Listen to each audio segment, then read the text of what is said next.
Hey everybody, Dr. Jason Piken again. Welcome back to another episode of the Digestion Diaries. What I'm going to call this is, Did You Eat Today? Because today I'm going to talk more about intermittent fasting. Now, what I first spoke about intermittent fasting on the Digestion Diaries, I really spoke about the 12 to 16 hour fasts. And what I've been doing since introducing this into my life about, let's say, 8 months ago, is pushing it to 24 hours. Now, I still haven't done a 48-hour fast or a 72-hour fast, and I know there are benefits to those longer fasts. I've read a lot about it, I've watched a lot of videos because I'm on YouTube also, and I understand there are benefits, but when you pick apart research, any type of research, even though you can read into extraordinary benefits in some respects, let's say your blood sugar from intermittent fasting will be more regulated and you'll be more clear and you'll lose weight and you'll get cut in your abs. Well, also there could be some downsides that weren't mentioned in that particular study. Like, I was just listening to the Joe Rogan podcast today, and I love the Joe Rogan podcast. I don't usually listen to the ones about MMA fighting, but he has a lot of great health talks. He had a neurologist on today that does sleep studies, and he's been researching sleep for 20 years. And from the research on sleep studies, he finds that fasted states, I'm not talking about a 12 to 16 hour fast, and he didn't really mention a 24-hour fast in this one study, but a 12 to 16 hour fast doesn't really impact your sleep much, but the 2, 3, 4 extended day fasts does interrupt the quality of sleep. He did mention also alcohol and marijuana interrupting sleep, and I'm not going to get into that today. That's a whole sleep story. I'm going to write a little email about it, and I'll reference the Joe Rogan show in that email. But let's get back to what we were talking about, fasting. So what I am doing is pushing my fasting to longer periods of time without it having any really negative side effects. And again, when you're really hungry, just simply eat. You don't have to hurt yourself with intermittent fasting, but I do believe you should challenge yourself.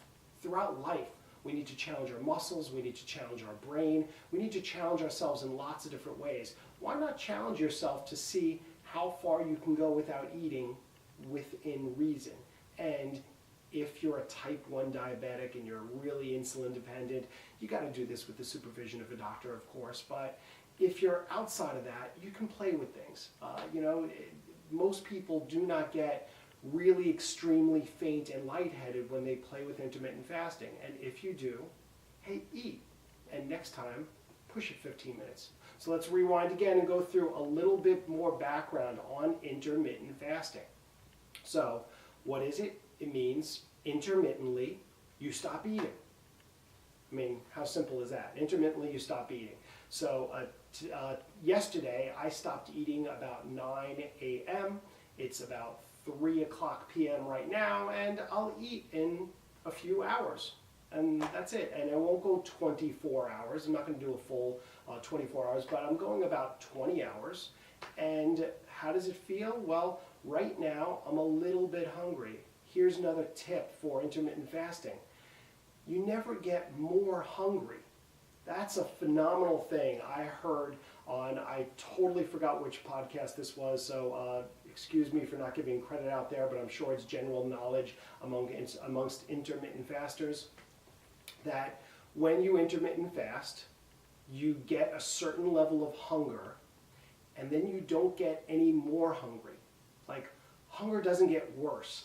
Like, your headache can get to a point where it's a throbbing, pounding, horrible headache. I've seen people with horrible back pain where like it starts off as this little thing, and if you let it go and you don't take care of it, it gets worse and worse and worse.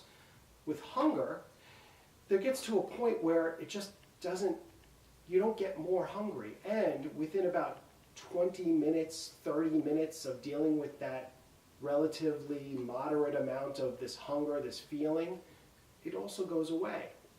All you have to do is get busy and do something else. Maybe even drink a little water or a lot of water and fill up your belly so it stretches a little bit, and the feeling of hunger goes away. So I know I went off tangent there. You watch these videos, I do that often. Intermittent fasting means intermittently 1, 2, 4, 6 days a week, whatever it is. You take a break from eating for a minimum of 12 hours.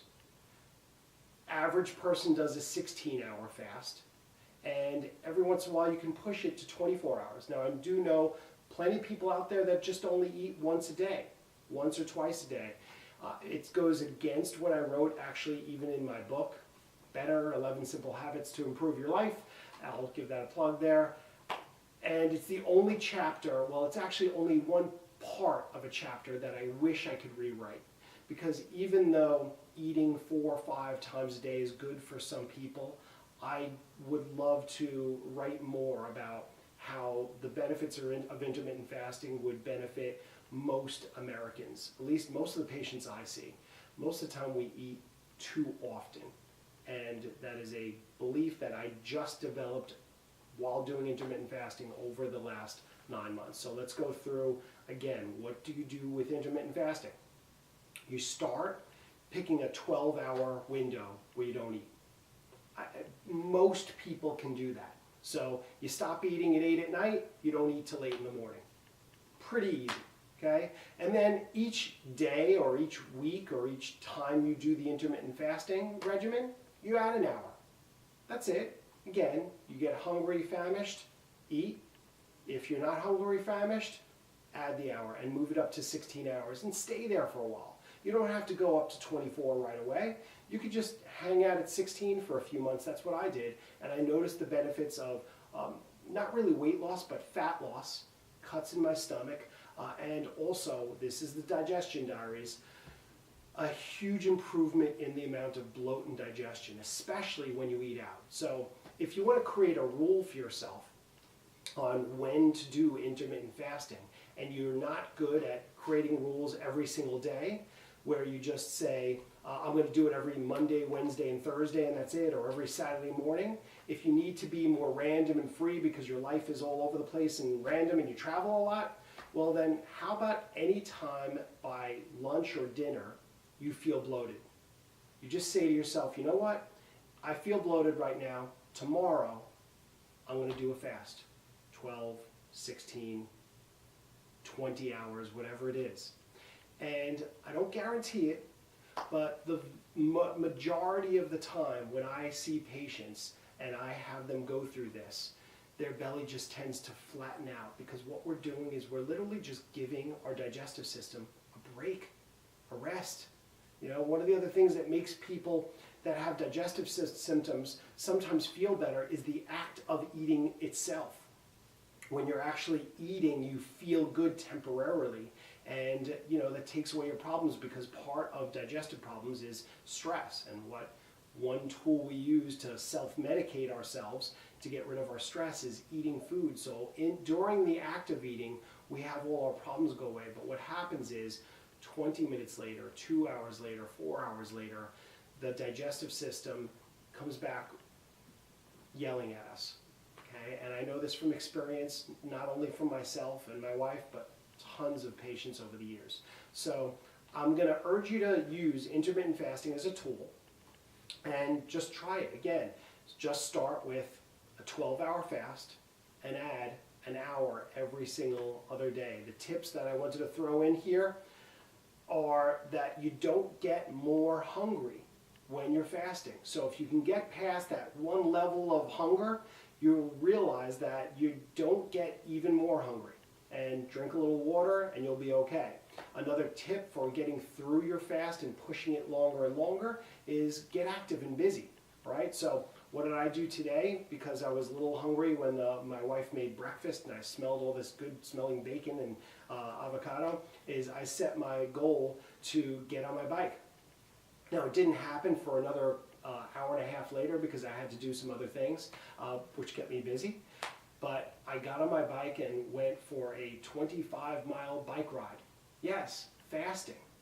And no, you don't need necessarily to eat a lot of carbs and fuel yourself with all this food to exercise. Now, I wouldn't recommend jumping on a bike for a 25-mile ride if you don't know your body well enough, you don't want to get stuck, or maybe you try it and bring over a bar, a little shake in a packet that you can make, and you can eat and you can replenish yourself. But I do know my body, I've been doing this for months, so when you exercise in a fasted state, what happens is you burn even more fat. See, I'm not trying to lose any weight. I like my weight. I'm at 165 right now. I want to stay there. If anything, I want to try to gain weight by building some muscle. But what happens when I fast is I notice I always lose body fat. And when you add exercise to fasting, you lose even more body fat. Now, again, every single person is different, so I urge you, especially if you have some type of condition, medical issue, especially if it's blood sugar related, do this with a health practitioner like myself, and I can coach you through it. We can actually monitor your bloods, we can monitor your body fat and muscle mass as you're doing these experiments, so we can find out exactly what works for you. But I will urge you to start trying to fast. All right, so that was just my rant for the day, and I hope you learned something. Whether you have digestive problems or you want to lose body fat, or you just want to do an experiment and you're a body hacker, then just try intermittent fasting. Have a great